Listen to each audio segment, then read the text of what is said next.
And we are rolling.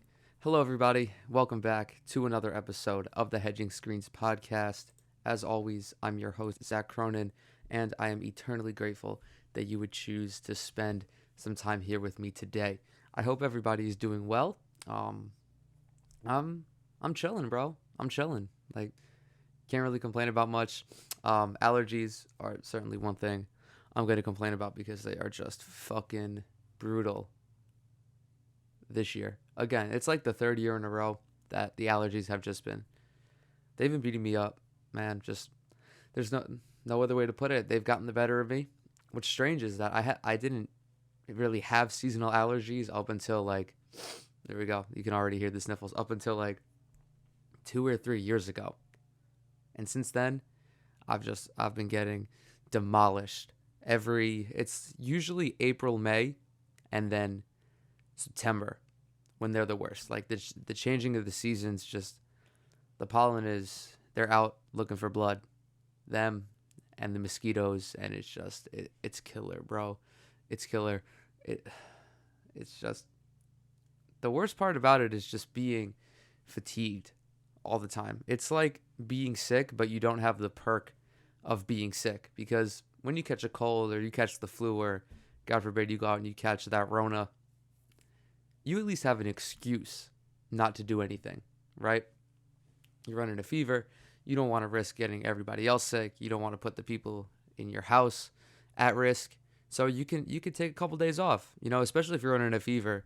You call up your boss. You're like, listen, bro, my fever's pushing triple digits. They're like, all right, stay home, because they don't want to risk having to shut down again, and having a COVID positive person or even someone with the flu around this time in your workspace is not that ideal. But when you have allergies, it's like all you got is a runny nose, your eyes are a little watery, all of the same symptoms of the common cold, but nothing to incapacitate you, which kind of sucks. But even with all that said, I'm thrilled to be on the mic here.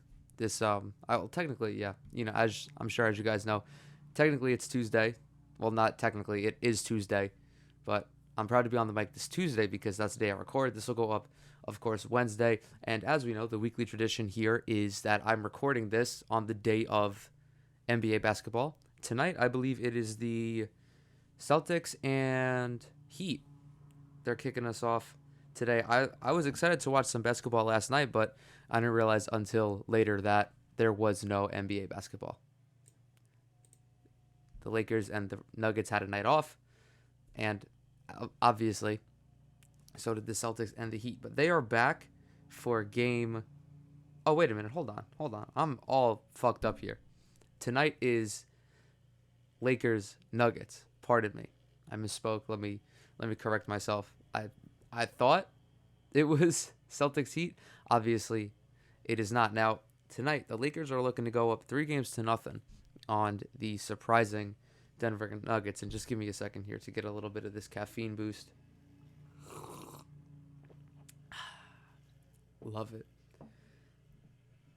Los Angeles came to this 2-0 lead by way of a game winner from Anthony Davis on... I don't even know what fucking day that was. I think Sunday. It had to be Sunday. Yeah, Sunday.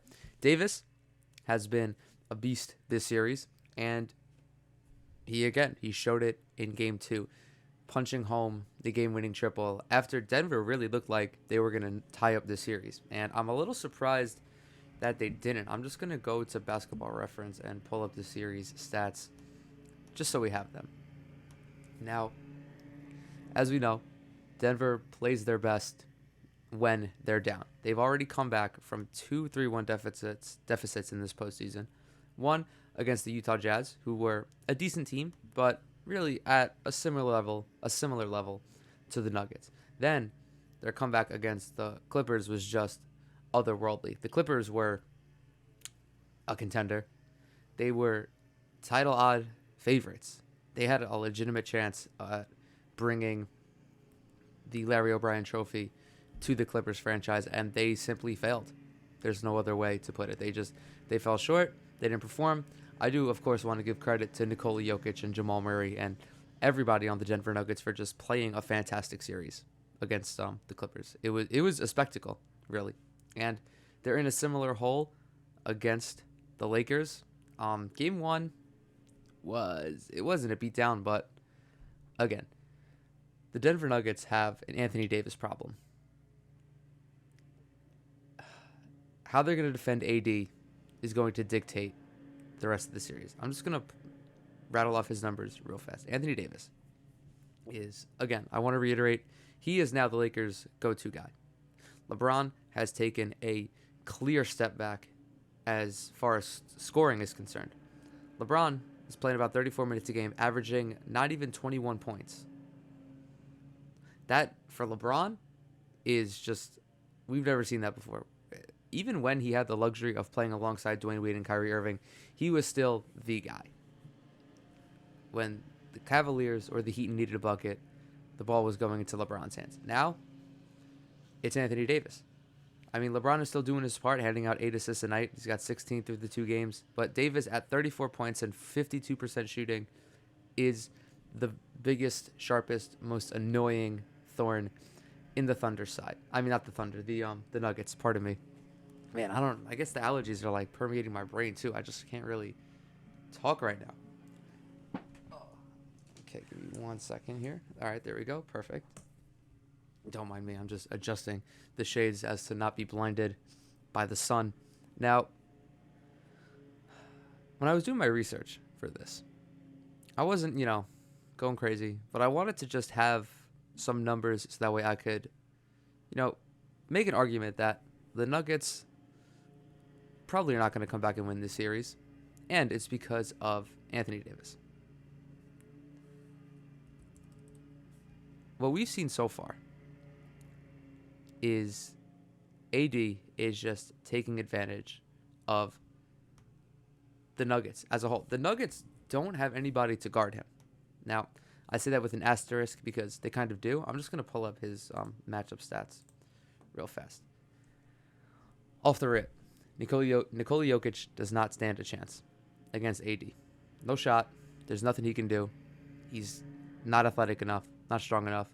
He can't do it. And when you couple that with all the work that Jokic has to do on offense, he might not have the stamina to contend with AD for 30, 32, 35 minutes. So, with that, thus far, Paul Millsap has drawn the Anthony Davis assignment more often than anybody else. According to NBA.com, Millsap currently ranks... Oh, wait a minute, hold on. I had to switch the sliders to offense, pardon me. According to NBA.com, Millsap has spent nearly 10 minutes guarding Anthony Davis across 2 games. He's had about 33 possessions on the Lakers' big man. Now, the most interesting stat to me is how effective Paul Millsap has been at guarding Anthony Davis. Millsap has held Davis to 4 of 13 shooting. He scored only 16 points in the 2 games when guarded by Millsap. AD has worked his way to the free throw line 6 times, but overall, the effort that Millsap is exerting is just phenomenal. And if he were to keep that up, Davis would eventually get caught. Now, this is the issue with having Paul Millsap guard Anthony Davis for long stretches. Millsap, no disrespect, he's no spring chicken. He's up there in age. He's been in the league a long time. Very long time. All right, how old is he? He's 34. He is the only player in Mike Malone's rotation who is older than 30. Torrey Craig and Mason Plumlee are both 29, and really the bulk of everybody else is younger than 25. Jeremy Grant, Gary Harris, Jokic, Monte Morris, Murray, anywhere from 22 to 25 years old. If this is an up and down game, which it really hasn't been all the way through, but sometimes, the Lakers, they like to get out and run. Anytime you put LeBron and AD in the open court, you're going to want to do that. It's an easy bucket. Millsap just I don't know how long he's going to be able to stay out there for. And we're already seeing him have kind of a short leash. He's at about 24 minutes per game. Now, the reason for this, at least from what I've observed, it's not that Millsap is, out of shape, unconditioned. He certainly can play more minutes. But the issue is that when he's out there, the Nuggets offense it suffers. It does.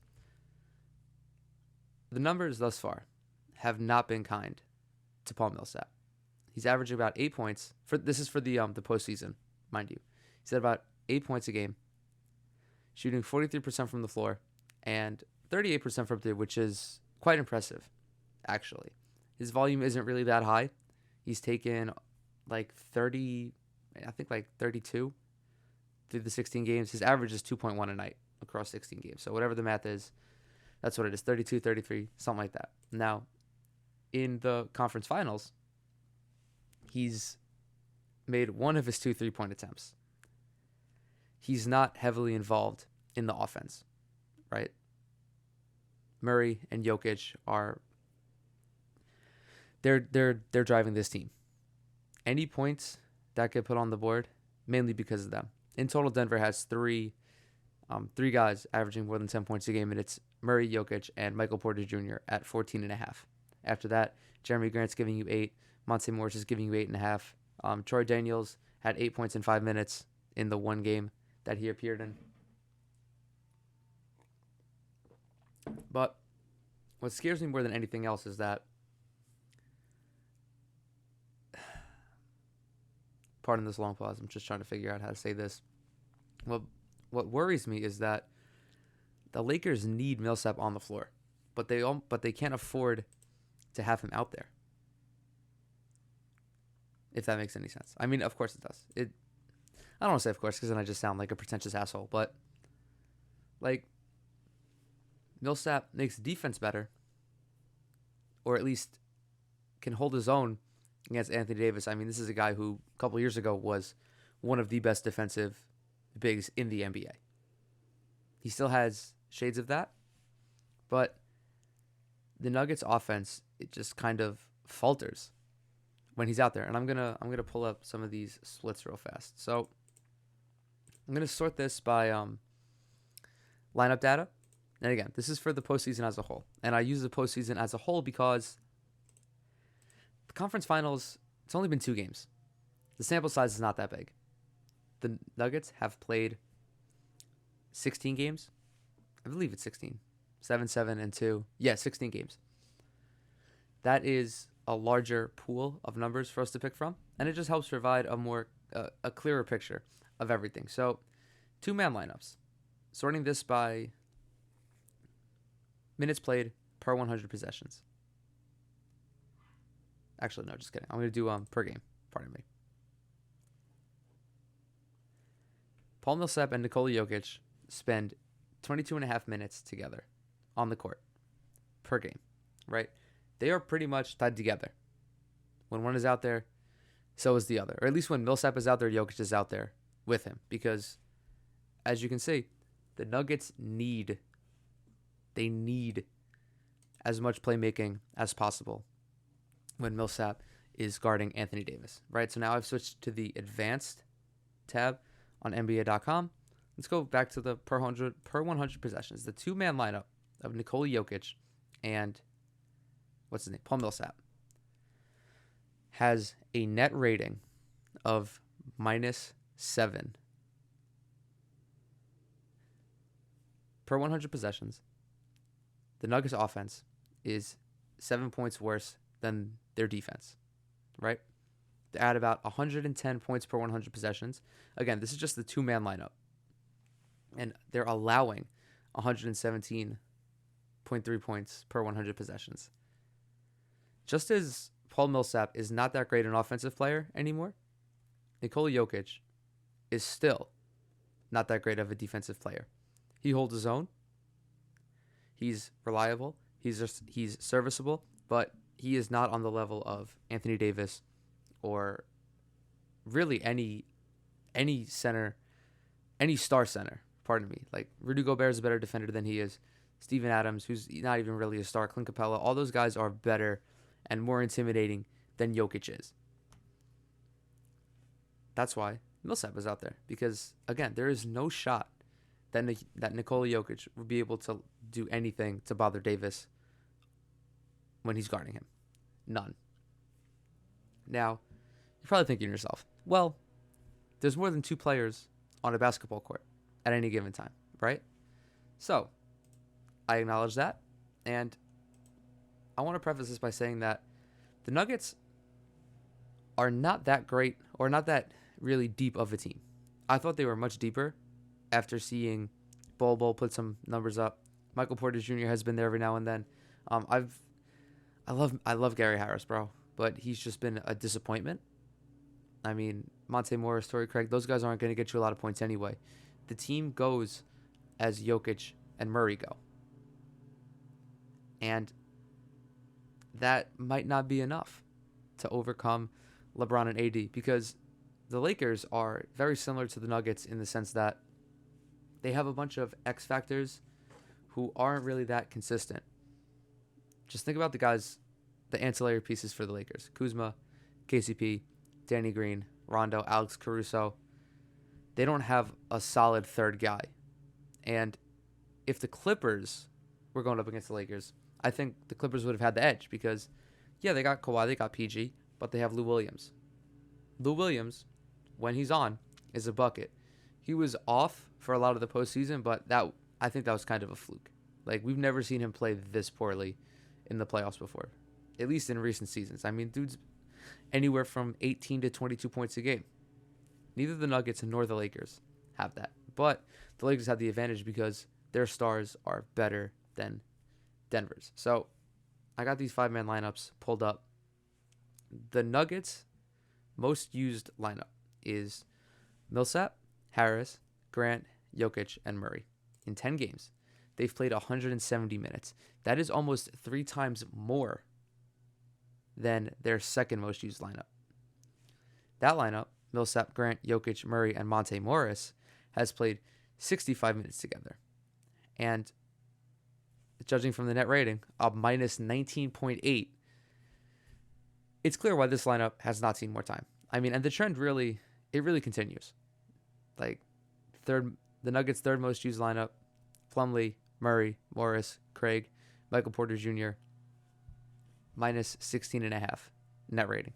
Now, mind you, because they haven't played that many minutes together, I mean, 40 minutes for a 5-man lineup really is not that many. The numbers are going to be inflated, but you can still see the deficiencies, in these groupings. I just want to shift back to Malone's number one 5-man unit.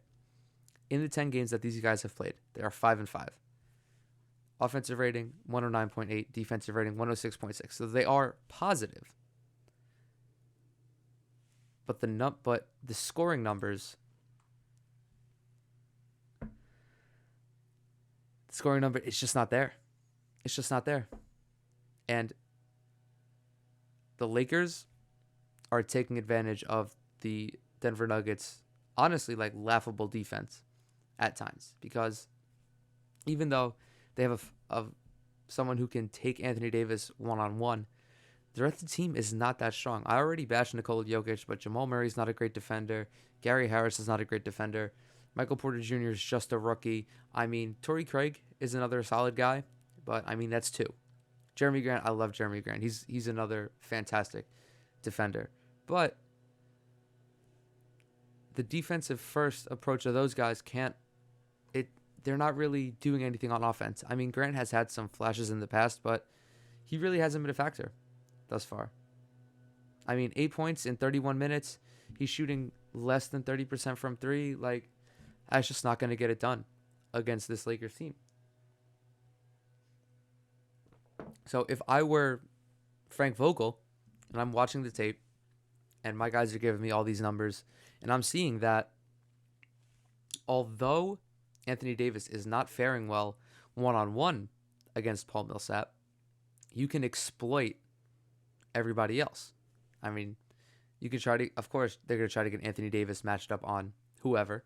So that means when Millsap is sitting, which is about half the game, they got to go at whoever's guarding AD. And it's probably going to be Jeremy Grant because he's got the length, he's got the athleticism, but I don't know if he's that great of a defender to contend with Davis one-on-one. I feel like there was something else I wanted to talk about regarding this. I think that might be it. I mean, it's just Paul Millsap has done a fantastic job on AD, but just the offense has not been there.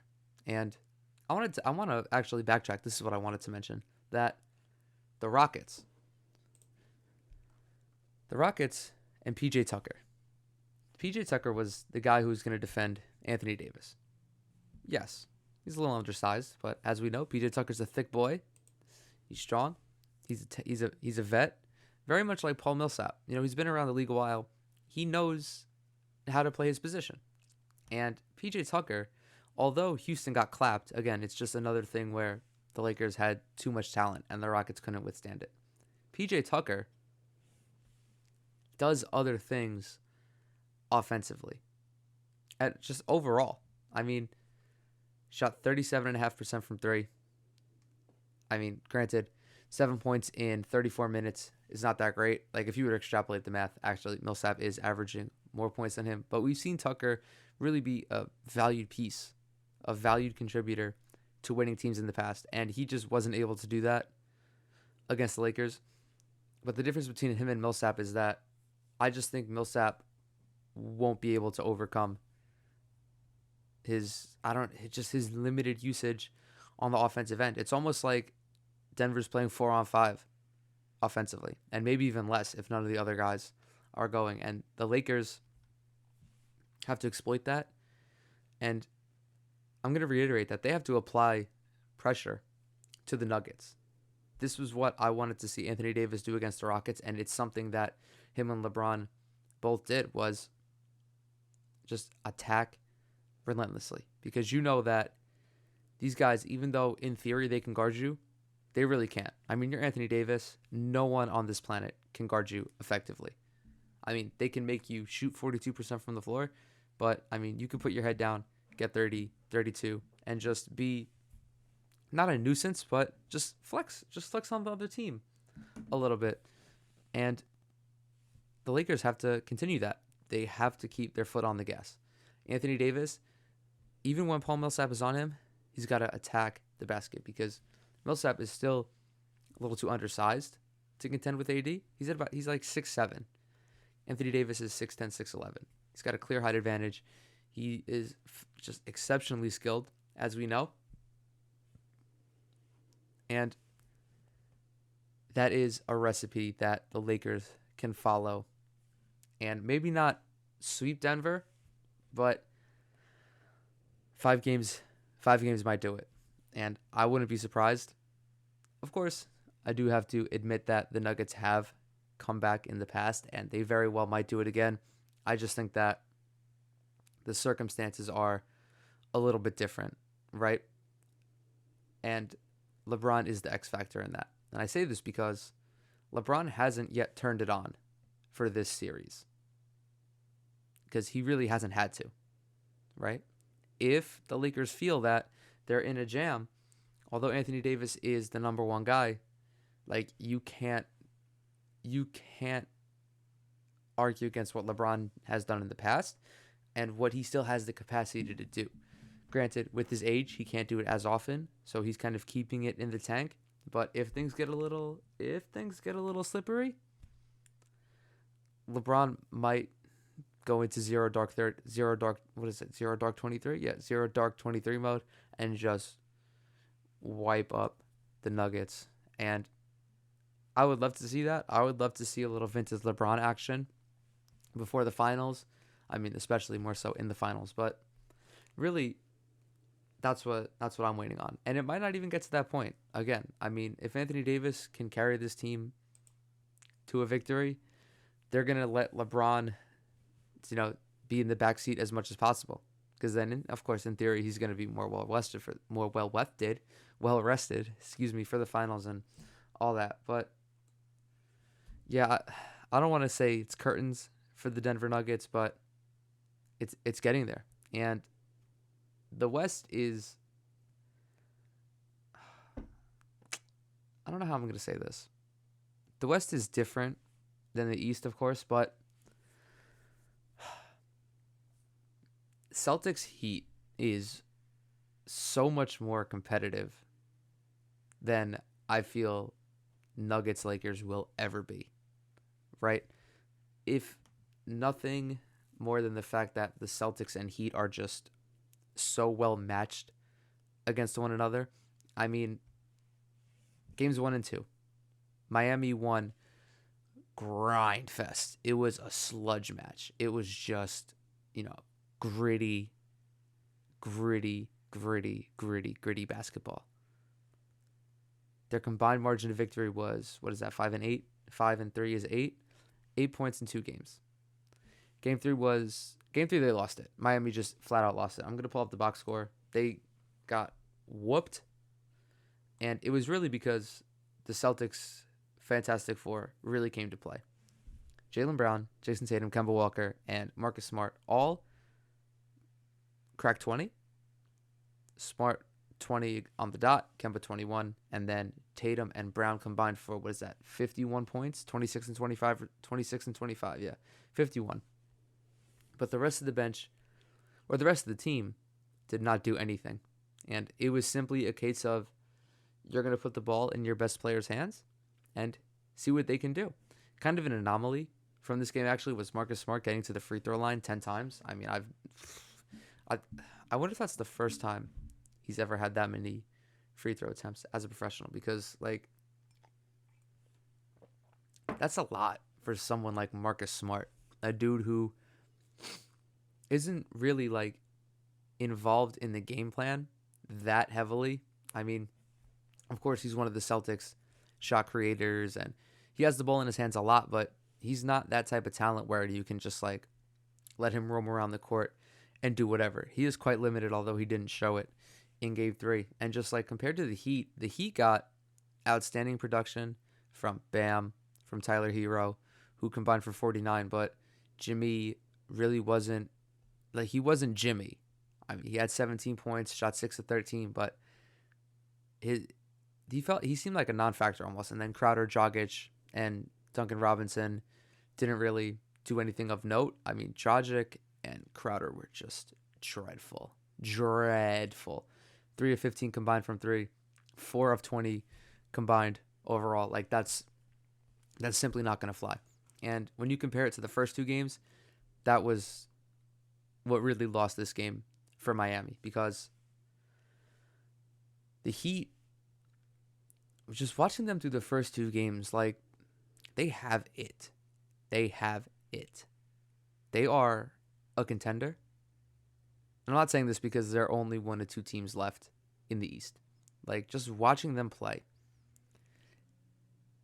everything works for them. Everything is coming together very much like how it's all coming together for the Celtics. And these teams are very similar to one another, right?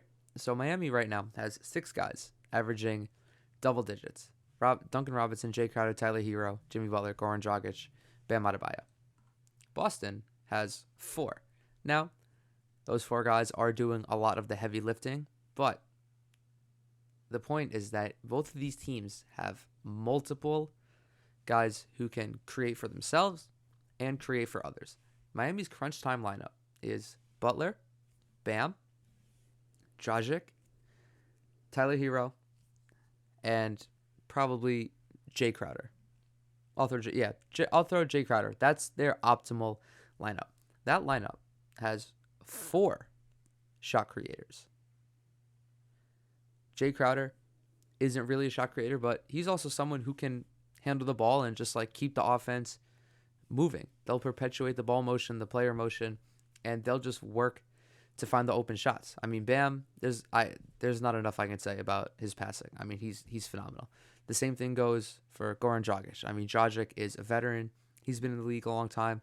He's a very underrated point guard. I mean, Butler, Hero, same goes for them. Tyler, as just a rookie, being this lethal as a playmaker is he's got a great trajectory. I mean, he's got 18 assists to 6 turnovers, and he's 20 in the Eastern Conference Finals against a team like the Boston Celtics. It's simply remarkable. And you compare that to the Celtics, who also, their crunch time lineup has 4 shot creators: Tatum, Brown, Kemba, and Marcus Smart.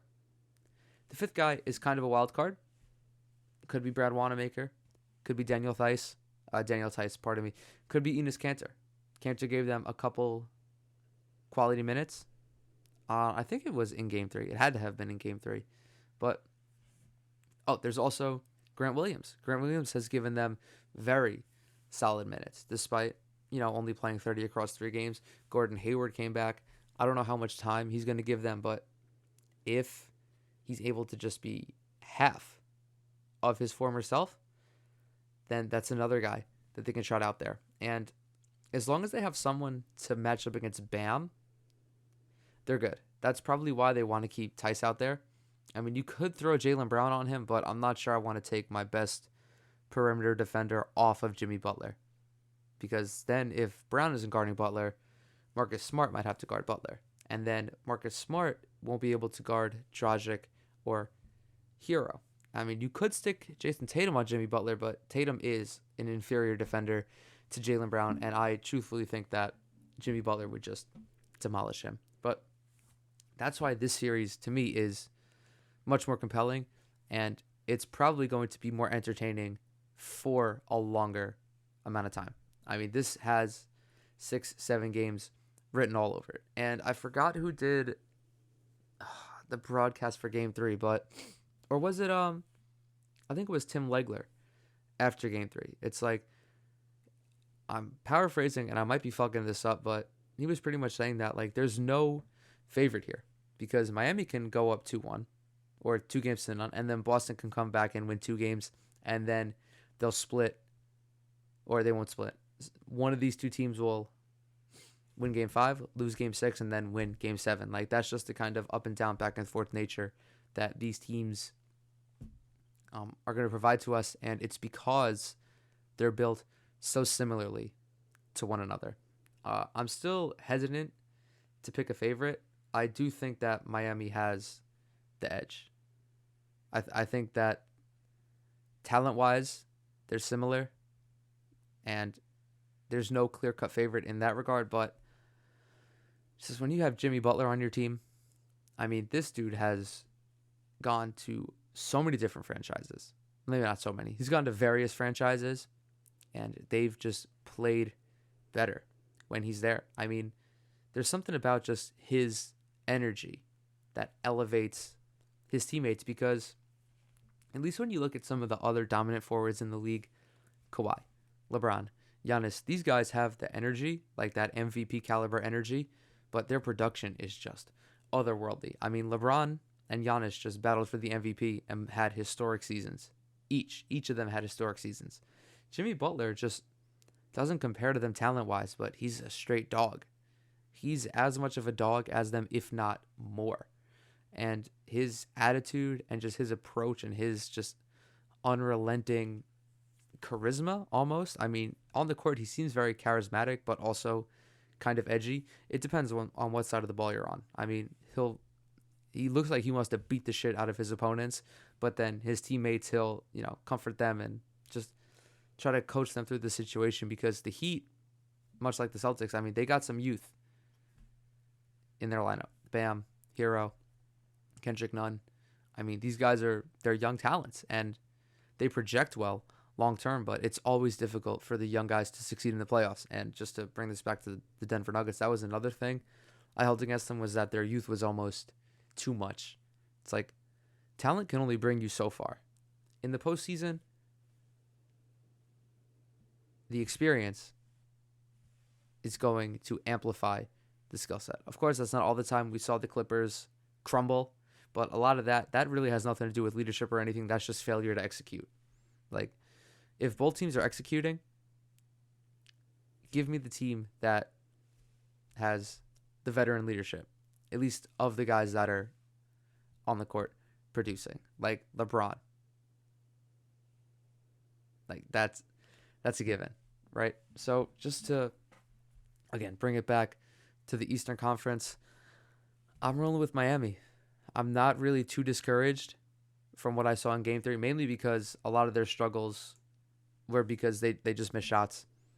Like when you're missing shots, but the ball is moving and you're sticking to your game plan, like you're gonna miss shots sometimes. And in a 7 game series, you know, well, what projects to be a 6 or 7 game series, like that can sink you for a game. But like I don't think the Heat played poorly in Game 3. They didn't have it, and that's fine. Like it happens. Like, sometimes the ball just doesn't go in, and there's really nothing you can do about it except keep shooting and hope that eventually the shots fall, or you just find shots that are so high percentage that they're impossible not to miss. I do want to touch on the MVP voting, the awkward, the just sheer awkwardness of Giannis winning the MVP after getting demolished by Jimmy Butler in the second round. That's not to say that Giannis didn't deserve the MVP. I recorded a couple months ago that I was Team LeBron for a long time. And what LeBron did at this age, at 35 years old, still just having this commanding aura about him is unmatched almost throughout NBA history. Like only the 1% of the 1% of great players can produce this late into their 30s. And we're thinking like Kareem, Magic. I'm not Magic. Kareem. And really MJ is the only other guy that comes to mind. Kobe had a couple of solid seasons in his 30s, but Giannis was the MVP, guys. I know this is kind of a debate, and it should be. LeBron and the Lakers made their case. It was a little bit more lopsided than I anticipated. I thought that the first place votes were going to be like 55-45, but Giannis got, I think it was 84 of the first place votes. Hold on, let me fact check this. If I remember correctly, it was 86-14 in favor of Giannis, of course. I'm just trying to find the chart. This isn't the fucking chart I was looking for. Okay, great. All right, here we go.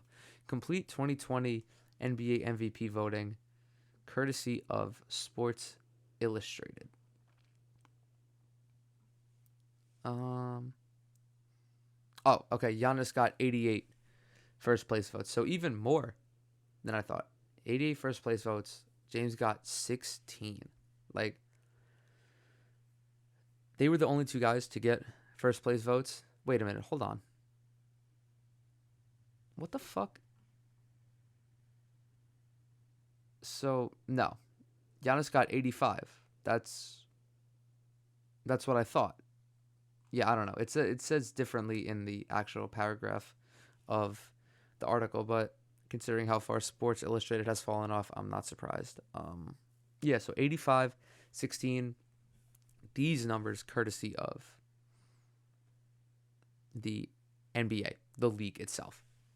No one else received any first place votes. It really wasn't. There really wasn't anyone else even in contention.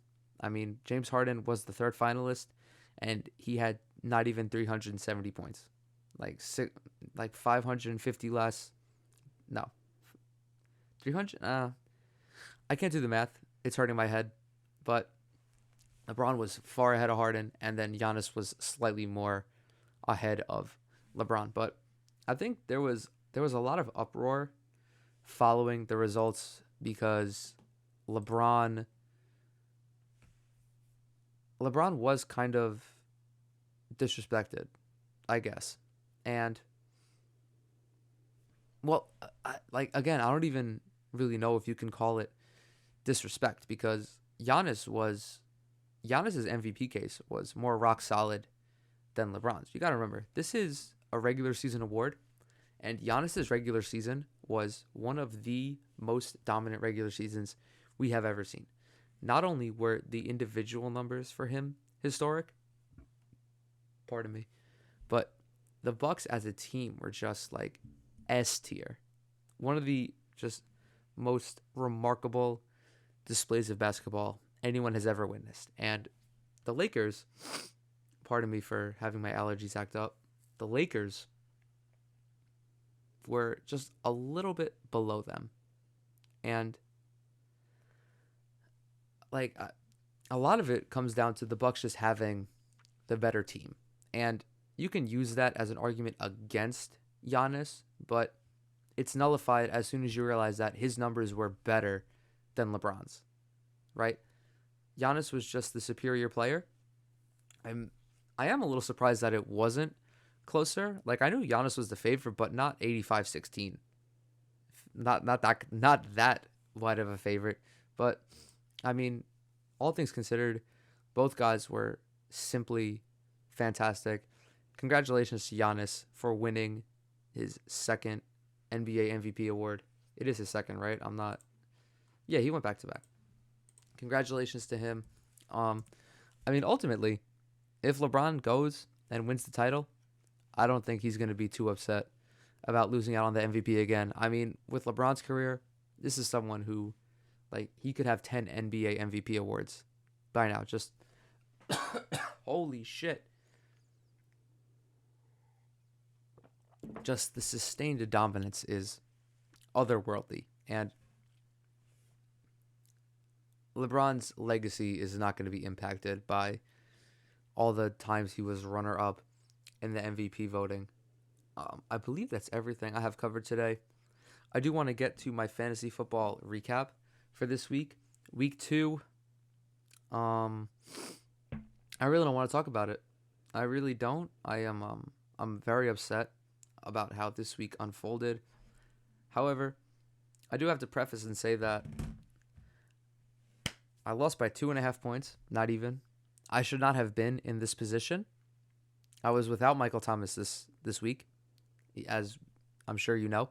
He is dealing with an ankle sprain right now, is expected to miss multiple games, and my lineup was just significantly weaker than the week before.